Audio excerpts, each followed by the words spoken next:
Hello, hello, hello. Greetings, salutations.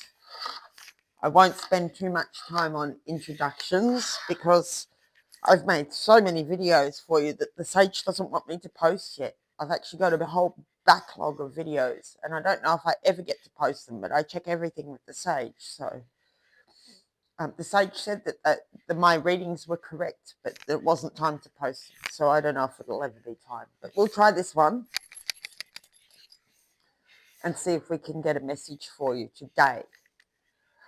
So the last question that we got cleared for was, what is to be done? So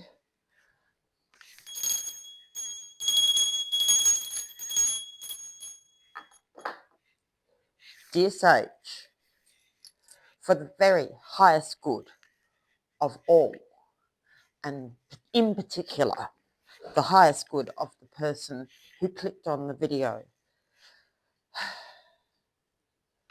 could you please let them know through the I Ching and the cards we have here what is to be done? Now that there's more watching the videos, I'm thinking the messages are maybe a bit more personal rather than to applying to everyone. So you'll just have to know if it's your message or not. What does the person who clicked on this video need to know? Okay, so we've got 2 yang lines so far. 3, 6, 8. That's a yin.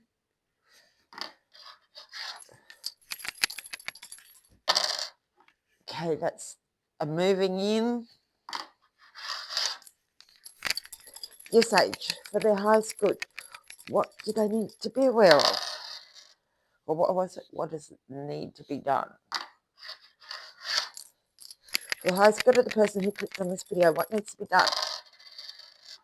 Okay, so your first hexagram is limitations, hexagram number 60, or observing the limits. And you got line 4, which is something like, what is it? It's something along the lines of good limitations, like not too many. The limitations are not too harsh and they're well applied, or something like that. But we'll get the precision reading after I finish throwing. So that changes into, I better hold it up to you. There's your hexagram 60. With the moving line changed, it turns into hexagram 58, which is the joyous, or what's another name for it? The joyous, something about 2 people getting together, like friendship or something. So that's hexagram 58.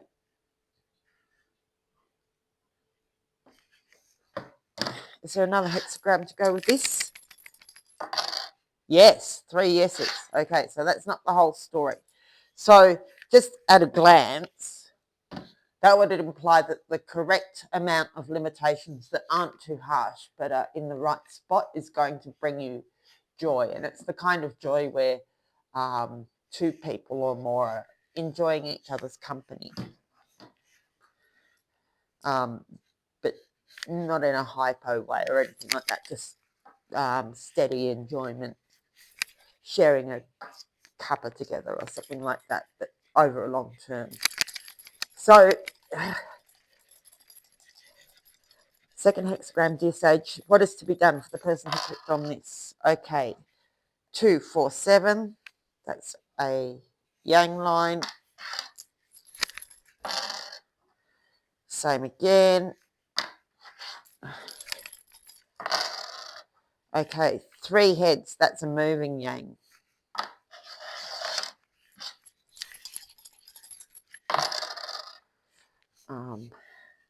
That's another yang. What is to be done, dear Sage, for the person who clicked on this?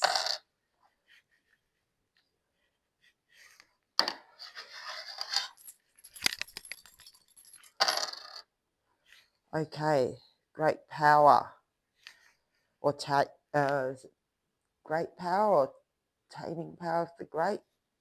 I'm not sure. Hexagram number 34.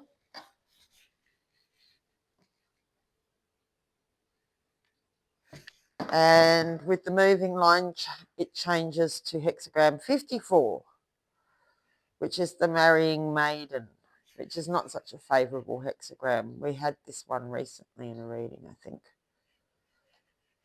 It's where people are not seeing you for who you really are, which is a bit of a persistent situation for people who aren't like your standard normies. They're not always understood. Where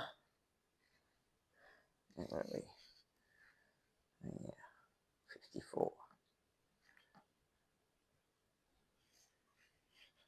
Right. I wonder if it's a timeline story or two separate ways.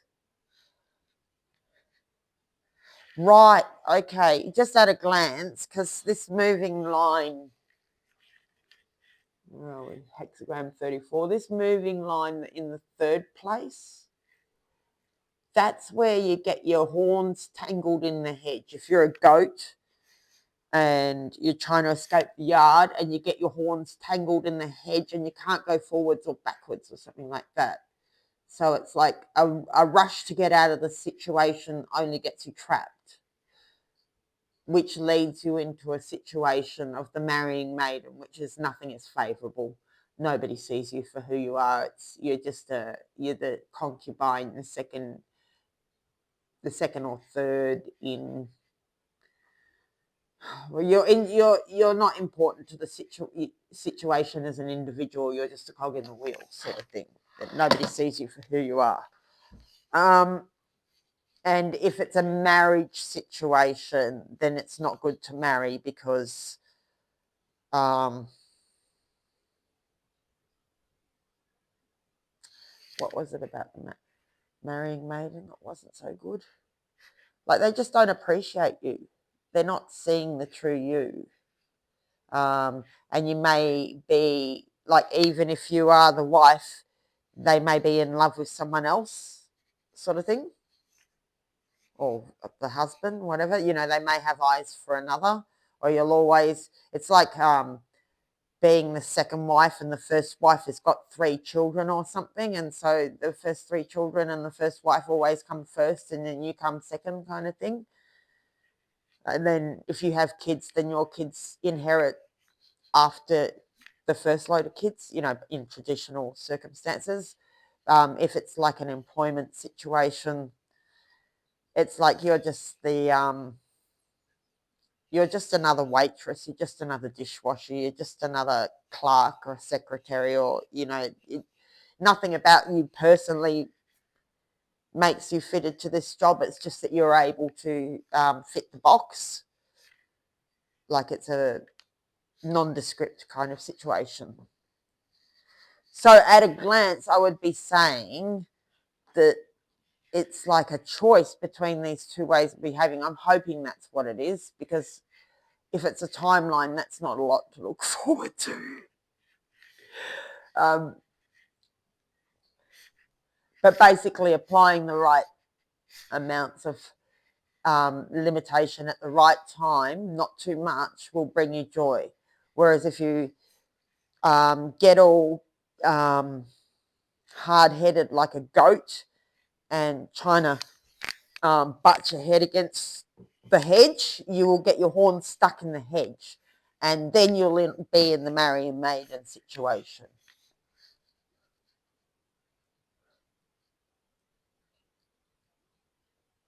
So let's just look at the moving lines. So your first hexagram is 60, which is all about limitations.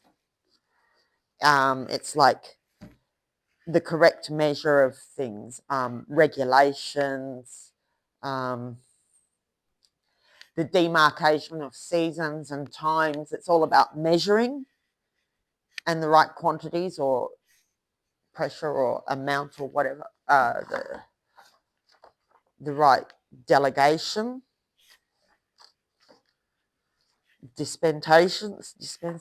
I don't even use that word. Where did that come from? The right dispensation. how do you say that word? Dispensations. I've got a little bit of a list. Some words are hard for me. Dispensations is a word that just came to me, and I never use that word, so that might be relevant. The right amount of dispensations. So yeah, in hexagram 60, it's some of the images use like the bamboo, and you know how there's like those lines on the bamboo, and then every so often, that's the image it uses to sort of say, well, that's like the regulations. It's regular.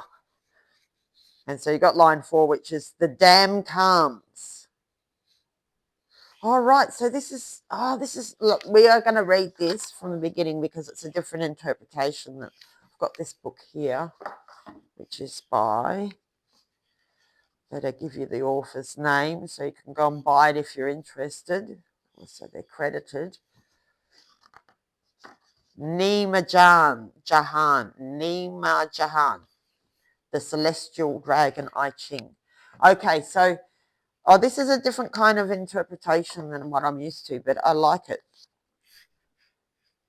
Okay, limitation, self-imposed, measuring the vastness. The dam, it's calling it here, holding back. By natural instinct, the water wants to flow. However, we must consider the fate of the village below. This is a time to practice restraint and to wait before taking action, or we may set off a chain of events not to our liking. By engaging in restraint, we shall lose nothing, as this is set down for us by the tides of creation. The wise man knows that there is a time for both action and non-action. However, we should not hold back to the point where it causes us pain, for this would just lead to a flood. So there you go, it's the right amount of restraint. The dam calms, which is line 4. The water level is low and exerts no pressure on the walls. We should enjoy this moment of peace and continue to do nothing. Right, resting, basically. And then hexagram 58. What does it call it in this book? The piper, song. Song, replenishment, rest and rejoicing. Right. 58. Yeah, because it's similar to enthusiasm, which is 16, because there's double joy. It's, is it lake upon the lake, or is it mountain upon the mountain? I can't remember. But they're basically, that triagram is called Chew, which means joy. So it's joy upon joy. So it's a very joyous thing. But all the moving lines talk about situations which impede joy, but you got it with no moving lines, which just means straight up joy, no trouble. So song, the crystal lake. The piper sings his song and marches around, lifting the people with the simple joy of his music. Now is the time to be happy, to sing and dance. By doing so, we will forget that we even had troubles in the first place. The past is dead. Tomorrow is still a dream. Today we must make merry. The wise man chants an inspiring tune, raising people's hearts for miles around. So that sounds like a good thing. Now, let's just find out if this is a timeline or a choice. Heads is like what I said before. It's the choice to choose that over this. And tails is it's a timeline. Tails for timeline. Heads for make a sensible choice. Timeline. Oh, God. Right. Excuse me. That just makes me cough straight away. All right. Oh, did it have to be that answer? Is there another hexagram to go with this?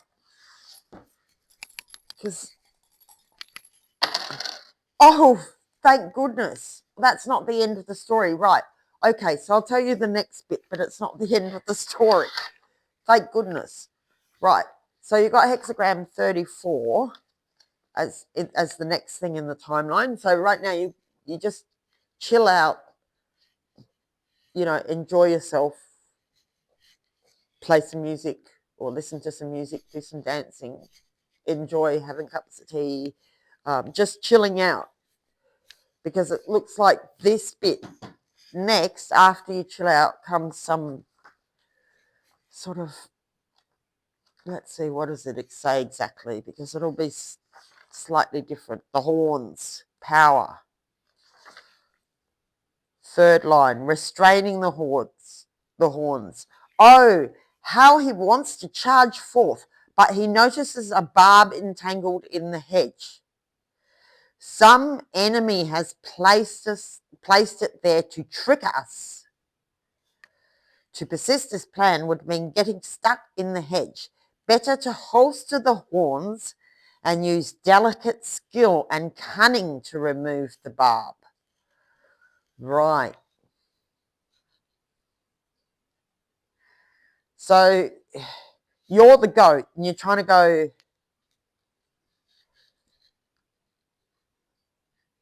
to go forward, but there's something nasty in the hedge, so this barb in the hedge. You can't get through it.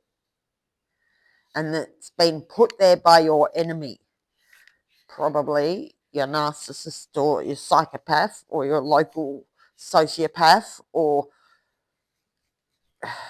Machiavellian madman,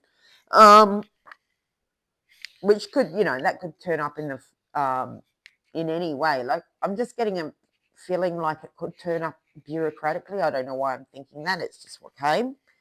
You know, like when you try and get out of a contract and then they charge you extra or something like that, or like I'm thinking of leases and or legal something to do with sneaky clauses, like you try to get out of something, like the company that's trying to do things to me, you know, like trying to make it so I can't get my money back that they owe me if I leave, and if I stay I can't get what I'm owed either way. You know, they're not going to give me what they owe by staying, and if I try and leave, they're not going to give me what I'm owed leaving either. Or, you know, that's what they're trying to make it like, and making it so I can't be there either. So that's like that kind of a situation, like you can't move left, you can't move right, you know, because there's a trap there that the enemy's put there. And it could just be a bureaucratic trap, it could be a literal trap, it could be, you know, it's probably psychological. I sort of feel like it's could even be legal, some kind of legal thing. It sort of feels like some tricky, like I'm just getting the feeling here of some nasty fucking letter, excuse the French. That's just what came through there. Like the letter that you read and you go, oh, you bastards. Sneaky bastards. So what it's saying is that you're going to have to use your cunning rather than your brute force. And rather than trying to rush to get out of the situation, you're going to have to think more like a strategist. You know, like when you're trying to getting a barb out, let's imagine it's sharp or it's prickly or whatever. You're going to need the right tools to do it, to get a barb out, you know, making sure it doesn't hurt you on the way out. And you'd have to focus pretty carefully, and it almost feels like that sort of Gordian knot sort of thing. Like, you know, you pull on this bit and you, like, so you've got to get the barb out. So you're going to need some kind of protection, I guess, to get the barb out. So maybe if it's a legal or a bureaucratic thing, I guess you might need the help of a solicitor or somebody with some nous in that thing, or, you know, what else?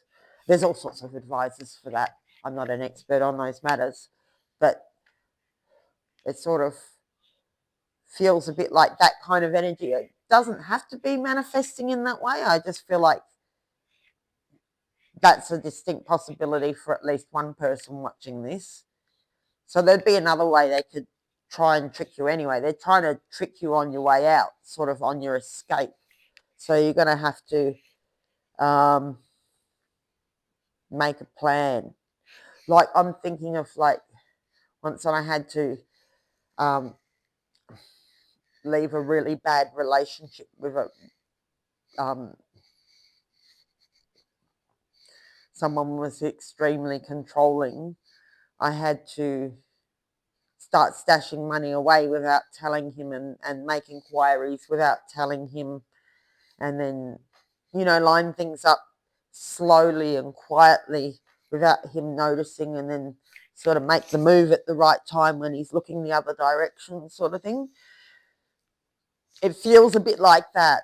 And if you are in a situation of leaving a domestic or a family violence type of thing, do know that the time when you are leaving is the most dangerous. So try and get some support if you can. You know, try and plan it well and don't tell them. If they're controlling and nasty, don't tell them. Just leave quietly when they're least expecting it. Make your plans ahead of time, you know, put your bags or, you know, maybe, you know, stash some cash somewhere else or put some clothes somewhere else or something like that so you can get out with, I don't know why I'm saying this. Maybe if there's someone watching who's got to get out of a sneaky situation like that of someone really controlling, you do it quietly. You don't tell them because they'll stop you. They'll find a way to stop you, or they'll chase you after you're gone. Don't tell them where you're going if they're really violent and controlling. So yeah, so when you're about to break free is often when the enemy, if you've got one, does something really tricky to try and drag you back into the situation and keep the conflict going so that they can drain you more. And that's, yes, right. So if you get caught in that, then you'll be in that marrying maiden situation, which is, let's see how it describes it here, because it'll be different to the usual one. What does it call it here? The servant bowing, right? You become a servant, like almost like a slave, or, you know, on slave wages, or just energetically you're not getting rewarded in the way that you would like, and you have no say, like you have no authority. Even if you do have authority, they won't acknowledge it, you know. They treat you like you're below them. In the beginning, mindful to the end. Entering into the service, he forgoes his own wishes to fulfill the duties of his Lord. Nothing much can be accomplished for ourselves at the present moment, as our energies are entangled in serving another's objective. Best to forget ourselves for now, as this signifies the end of one era and the beginning of another. The wise man, understanding the tides of creation, bows his head humbly and accomplishes the task of sign. So that's how you respond if you find yourself in that situation. You don't take it personally. If you're the servant, you just get into serving, because it can be a real thrill, serving. Like you can get into serving really, really well, like perfecting the service and transcend it in that way by making it an art form. But now I better ask a question at this point, this age. So is this something that has to happen? Is this like a necessary step in the journey? Yeah, okay, right. So maybe it's just a part of the timeline where you have to serve for a little bit, and it's not about you. You just have to do some service. Right. Well, I'm curious to see what happens after that, dear Sage, because that is not where I would hope that we would be ending up. Yang.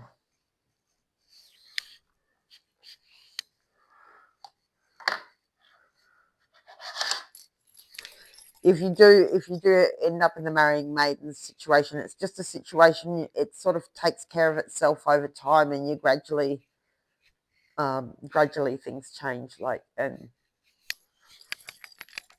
you just ride it out. slowly some mental things will change, which will help you to see your way out. And sometimes it's just a period of time served that you needed to do, because the job needed to be done by somebody and you were available.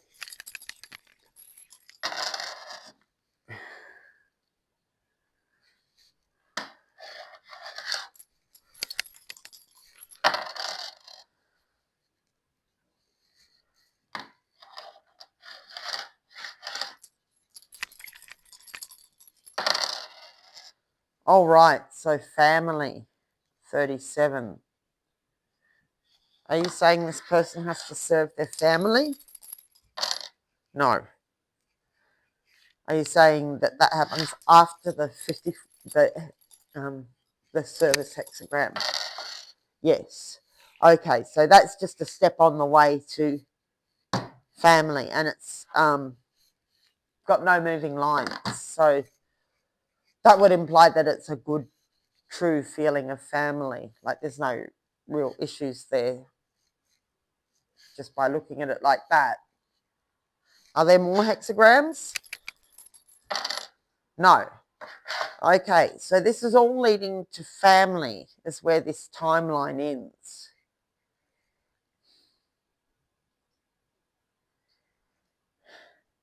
It seems like somebody's trying to reunite with their family.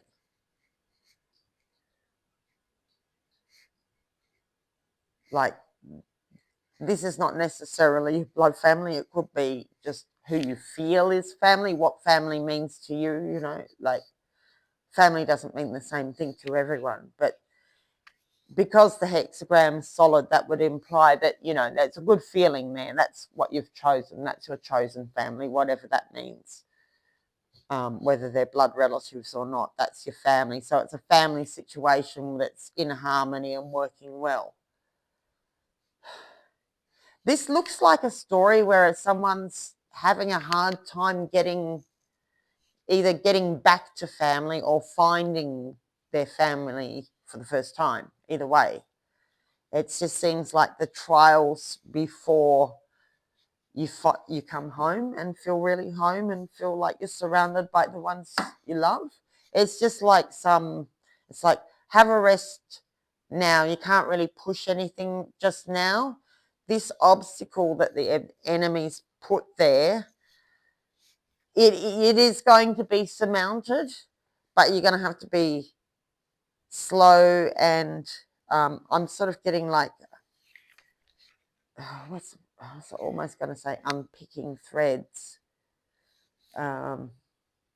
Almost like I'm almost feeling like picking glass out of your foot or something like that. Like surgical, maybe that's the word I'm looking for. Like, well, just very calm and considered about how you get through this situation, and accept that there's a period of service where you're not the boss. Like, or maybe even if you are the boss, you're just performing you in a very service oriented way. Like it's like your turn to give to do that. It's just a short stint on the way. It's the last thing that happens before you hit this family feeling. It's almost got like a refugee vibe about it, or someone who's traveling and they've got to work shitty jobs, or someone who's like been held back from their loved ones. It kind of does feel a bit like that, like because 37's where you land at the end, and that's your loved ones, that's home, that's everything that family as a healthy, balanced family unit implies. So that's a very desirable thing, you know, home, harmony of mind express. So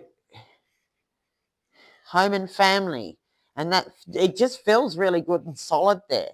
But this, like, because I'm waving my hand over the hexagrams, this little bit here, this bit here, the hexagram 30, like I don't normally react to that one. Oh, you can't even see what I'm pointing at. Sorry, getting carried away here. I don't normally get such a strong reaction to that line, but I'm getting a bit of an icky feeling off it. Like it just feels like narcissist, nasty effing tricks. Like, no, I don't like the feeling I'm getting of it. I just like that flash of the letter that really just makes you go, you sleazy bastards. Yeah, you would do that, wouldn't you? Because that's the kind of people you are. That's the vibe I'm getting off it. But not if you go, ah, you bastards. That's not going to work. Brute force is not going to work with this situation. That's what it's trying to tell you, I think. For someone who's trying to get back to that feeling of home, or get back to that feeling of family, or to their actual home and family, whatever the case may be, or to even just find their true family for the first time, if that's what you're looking for. It's like rest and have a bit of fun and music now, because this bit that's coming up around the corner is a little bit tricky. It's going to test your patience. So you kind of need to top up your batteries and calm yourself, because this is going to make you want to be like a goat in the hedge. It's going to make you want to like get your horns in the head and like, but you can't do that. You got to very carefully, almost like walking on a place with landmines or something. The enemy's put a trap there, and you just have to, one step at a time. Okay, all right, that's not going to blow. All right, that's what it feels like. I don't mean to be overly dramatic. It feels like narcissist, nasty tricks. It just does feel like that. I don't normally get that feeling off this hexagram, but that's what it feels like this time, this particular moving line. Like the hexagram as a whole doesn't talk about that at all. It's just this particular moving line and the vibe I'm getting on this particular reading. The 54 feels all right. Like normally that you'd really not like to get the hexagram 54, but to me, like, feeling it just now, it just feels like a bit of work, really, like just doing a bit of service work. No big deal if you can just go, okay, I've just got to do this service work for a while. I'm just going to give it to the glory of creation, whatever, love all, serve all. Let's just do this and get through it. And then you find your true family and home, which, that's a great feeling. So it's a bit of an adventure story. I'm just going to actually, I've got another book here. I'm just going to read the moving lines themselves out of this one and see if there's any more nuances we can get. This is the writer's one. The Ching for Writers by Sarah Jane Sloan.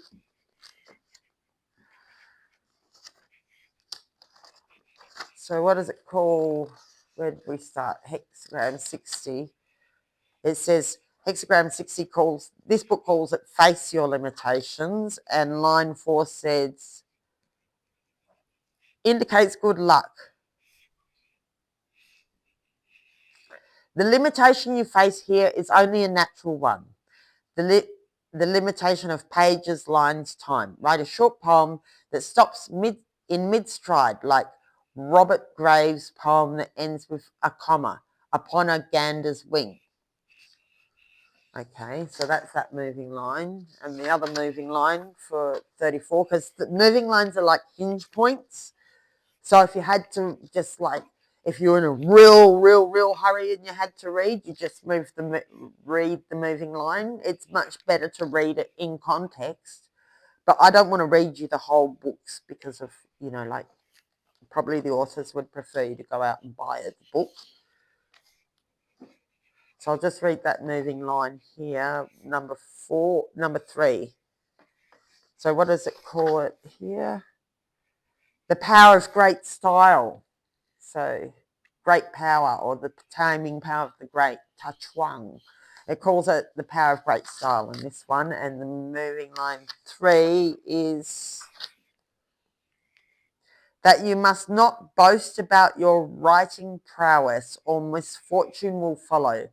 Instead, persevere silently in revising your writing for style. Let others question you without showing irritation. Write a short poem in the voice of someone you really love. Right, so that's a hint. So the more humble and quiet you can be about your... it's that secretly successful thing now. I've just got that flash. Right, don't let anyone know if you get an influx of money. They may try and drain you of it. They may try and have a lawyer's picnic on your money if they know that you have any. Where did that just come from?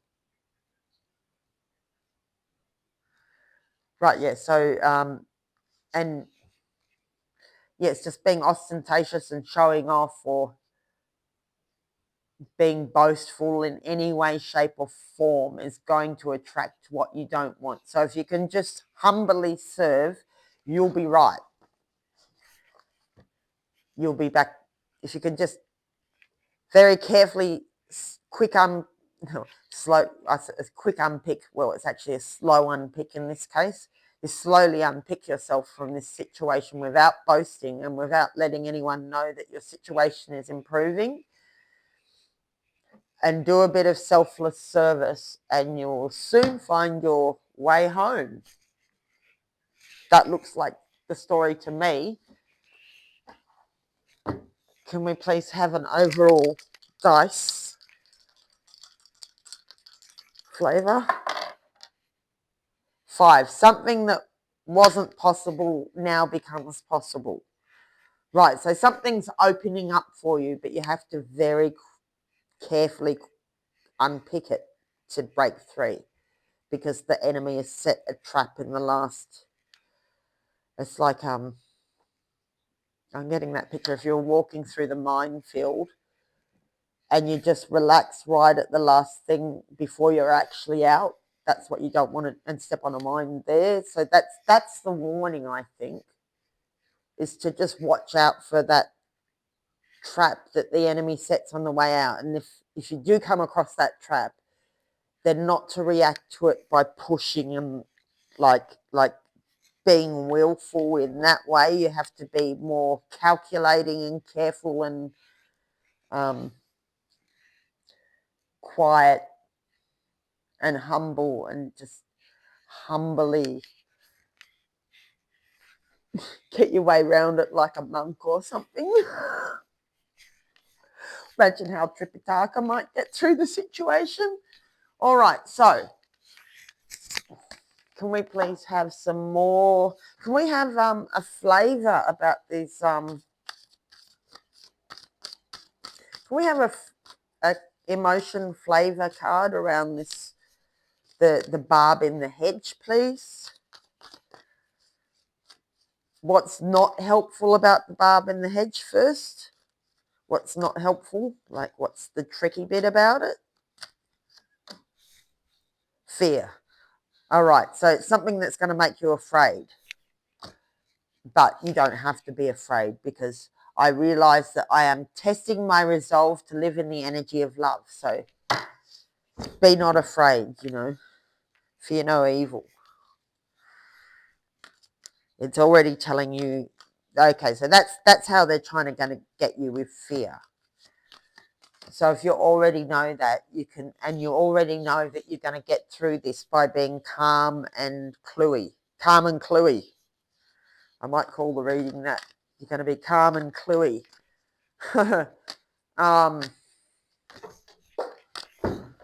Jumping cards, that's too many. I'm not using all of those. I'm not sure what it is that the cards want to jump all the time. Very excitable. Let's just, I'm feeling the cat wants me to go and get her. She's outside. So I better wrap this up quick.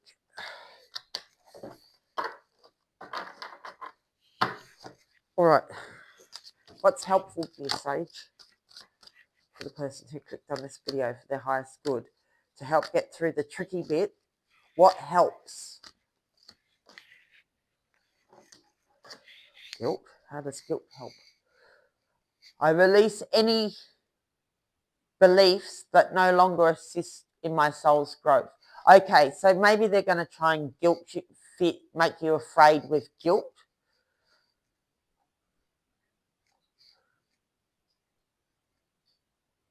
Right, so knowing that the guilt may not be applicable to you because it's not even fitting in with your belief system. Can you give me another card, please? That's, I'm not feel 100% clear about that. Can you please give us another card about what's helpful in the tricky situation? What's going to help them get out of the hedge without the barb cutting them, so that they can do their service and get back to the family?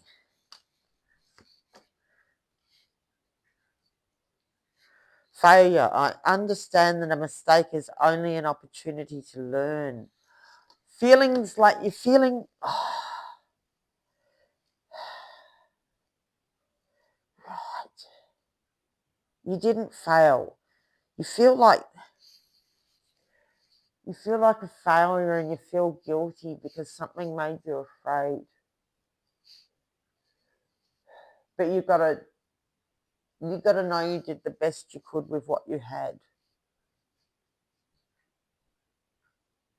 Not everyone's perfect. Like, if your effort's genuine and sincere, and I'm guessing it's saying it's a fear of failure. So let's get this clarified, Sage.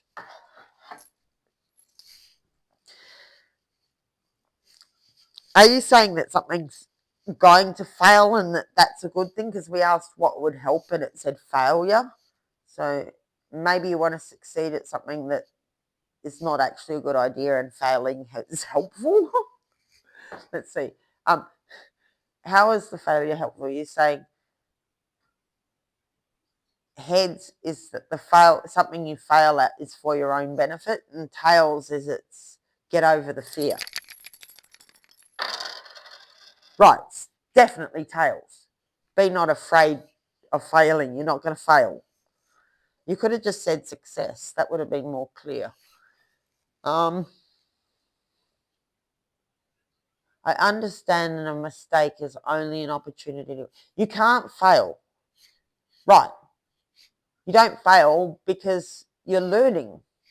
You're not expected to know everything all at once. The only way you can get better is by doing something. Well, sorry, that's probably not true. It's maybe not the only way, but, well, I don't want to debate that. The main way people get better is by practice. So failing, like if you're shooting basketball, you're learning to shoot the basketball. Missing the hoop is a natural part of getting it in the hoop, because you've got to miss the hoop. You've got to actually throw it and fail to know how to throw it and succeed. So it's just refining your skills or your abilities. Oh, that means the same thing. It's just refining. Well, I guess, let's see. I'm now thinking of Henry Ford. Is it Henry Ford? I don't know. There was some inventor who presented their patent to lots of different people. No, it's not that. What was it? Or was it the light bulb guy, Edison? Was it how many times he failed at making a light bulb before he succeeded? I don't know. I don't know my history. It's just gone blank at the moment. But there are situations where, somebody fails 200 times, and then on the 201st time, it works, and it works like. And not to say that you do the same thing over and over again and expect a different result. It's not that. It's the refinement process. Like when you're trying to get the ball in the hoop, and the ball misses, then your body like goes, okay, well, I've got to adjust the muscle a tiny little bit, and I've got to adjust my eyesight a bit, and so next time it's a bit better. But that's all like muscle training, muscle memory, and learning to focus and stuff like that. And now I'm thinking of inventions and prototypes and stuff. Like if you look at the first cars that were invented compared to what we've got now, like that whole progression of refinement.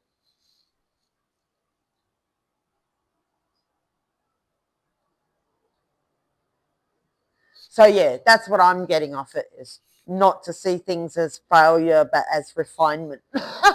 Like, oh, well, that nearly worked. What can we improve?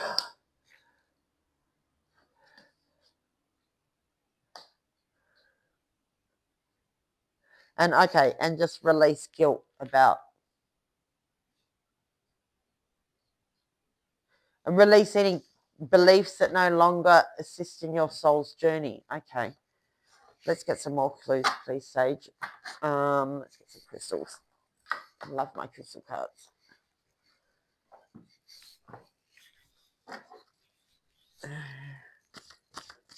Okay, on the helpful side, please, dear Sage, for the person who clicked on this video, what's going to help them get through this period, which does look like a little bit of a heads up. There is a sort of warning element to that, which I would say is that third line there. Well, there's two main things. It's like, don't push yourself now and don't force things. Yeah, don't force things, because that's what that, right. Whatever this obstacle is, I'm getting it.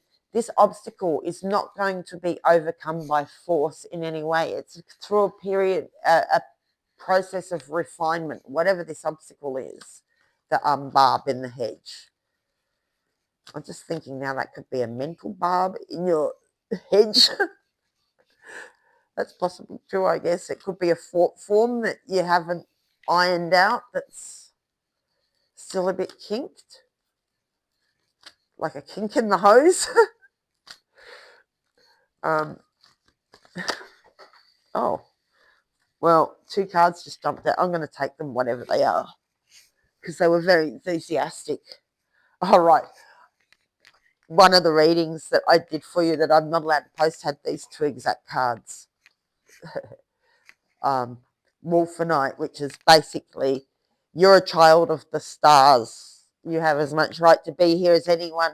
Don't let someone tell you you're not allowed to be who you are, or that your uniqueness is wrong in some way. Like, uniqueness is a quality that is deliberately woven into the universe. It's for a reason that we're a little bit different from each other. So it's like, so value your uniqueness. They might actually be trying to make an issue of your uniqueness. Yeah, because look at the way it falls on there. So this is some kind of self-worth issue here, because Wolfenite's telling you that you are just as valuable as the next person, that you're a child of the stars. Wolfenite, actually, that might be Molybdenite. What was the Wolfenite one?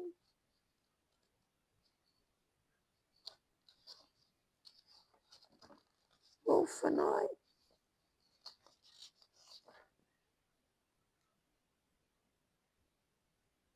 Oh, no, right. Sorry, I had it a bit wrong, because it's very much like the molybdenite. Right, it's saying that your intuition and psychic awareness is very good. I beg your pardon. Right. So that's going to help see you through. It's the saying, trust your instincts, and your psychic impressions, you're actually quite telepathic. And that's going to help you guide. You can trust your intuition to help guide you through the situation. And Sodalite, which is basically a throat chakra card. It's about calm communication.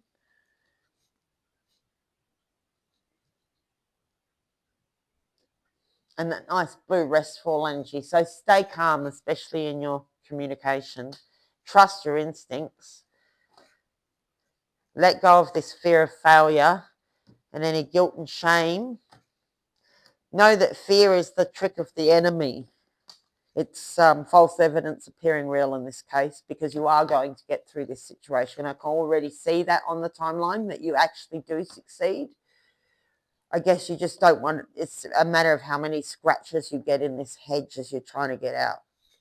Like if you're the goat and there's a barb in the hedge, it's like you could get really scratched up or you could get out without a scratch. But you're going to get out and you're going to make it home to the family, whatever that means to you. You just don't want to get too scratched up on the way out. So take it easy. Calm and careful and clever. And then just do this little bit of love all, serve all here, which is the way to cope with a situation where you're subordinate and unappreciated for your uniqueness, and you're just doing some non-specific, well, it may be a specific job, but it's not maybe your dream job, let's just say that way. It's just, it's just one of those jobs that needs doing. So just accept it. Try not to stay in it too long. It's just a step. It's like having to do some work to raise money backpacking to get home or something like that. Like you're almost home and then you just got to do this little bit of work in a cafe to raise enough money to get the last airfare or something.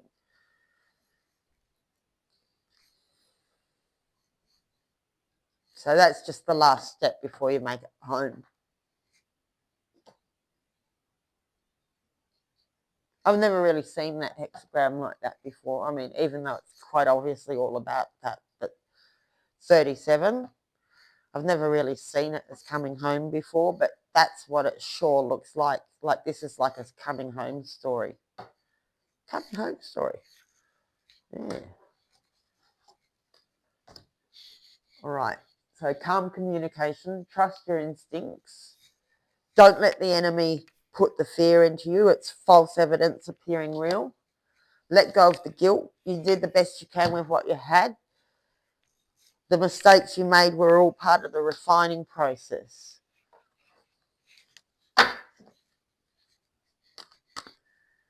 Okay. Oh, let's there's a lot of different activities in these cards. Maybe this card could give us a clue about what the tricky bit here with the barb is. What area of life it's around. Protection, right. And so they're going to try and fear you. That almost feels like standover tactics. But saying your angels are right here ready to protect you, so be not afraid. That's what they're going to try and do, is make you afraid. Don't be afraid. Stand calm, stand clear. Your angelic protection is right behind you. Like, you'll be shielded from whatever this threat is. It does feel like a bit like angry violence, kind of like rah, kind of shouty, nasty, yucky energy. But you're protected. So you don't need to be afraid. You're definitely protected. You're definitely making it out of this situation, and you're making it home. Just try not to get too scratched up by pushing it. It's just not a situation you're going to push too hard. I think you just have to gradually work through it. Anything else that's helpful, dear Sage, for the person who got this video, for their highest good about this journey home? Happy surprise. Oh. Something very good is about to happen. What happens when they get home, dear Sage? How will they know they've gotten home? Could you tell us something about the homecoming? Light. See the light within yourself and everyone else. The lights are on at home. The light's waiting in the window for you. That's not actually what it says, but that's sort of like a little light waiting in the window for you. Someone, that's what I'm hearing in my head. It's like I'm seeing almost like a Christmas scene, like, and coming home and like, we've missed you so much. We're so happy you're home.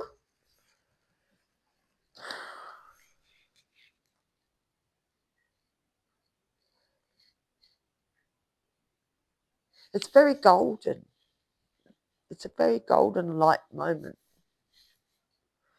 The actual card itself implies, see the light within yourself, and everyone else implies that it might be difficult to see. They might not be showing you their light side, so you're going to have to work on seeing, that is a possibility.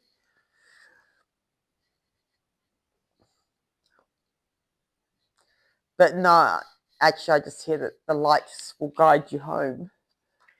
The golden light's going to guide you home. I don't know what that means, but the light's going to guide you home. Oh, it's making me cry. I don't know why. That's very nice for some reason. So it's like you come home and all those people have missed you for so long and they're so happy to see you, your true family. Beautiful. I got a globe today. Look at this. I got this from the op shop for $2. Isn't that cool? Let's use it as an oracle. Let's get a place that is significant for some reason to the person who clicked on the video.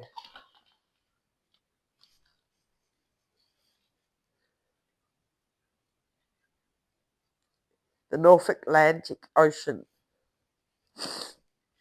Maybe you're crossing the North Atlantic Ocean, or somebody is, or somebody could be trying. I just got that somebody could be trying to come to you. Like here I am thinking this whole reading that this is your journey, and now I'm just thinking someone's coming to you. I better check. Dear Sage, is someone coming to the collective, or is this the collective's journey? Okay, heads is this is the collective journey, and tails is it's the journey of someone who's coming home to them. Like you're my home is what I hear. You are my home. You feel like home to me. I'm so happy to see you again. Heads and tail. 2 heads and 1 tail. So you're travelling most of the distance and someone else is coming a little way. Most of it. Wow. There's a very emotional feeling at the end of this. It feels really nice, like relief. Like, fuck, you made it home. I was really worried you weren't going to make it. And now you're home. And we're safe and everything is good and it's beautiful and it's all well. Boy, that's really powerful. I don't know who it is, but you've been waiting a long time to get home and it's going to be all right. Hang in there. Just take it slow. This last bit's going to feel hard and slow, but just take it slow. It's all going to be worth it when you get there. You get home, it's golden. It's like a golden home and a golden light feeling there. And there's so much love I can feel coming from that last hexagram. I've never had a reaction to that hexagram like that. That's incredible. All right, collective. I'm not going to just cry on camera anymore. I'll let you go. I think that's the message. Oh, let's get one more dice. 5, same again. Something that wasn't possible is now possible. You're going home. Enjoy the trip. It's going to be a long voyage by the looks of it, but it's going to be so worth it. Happy day.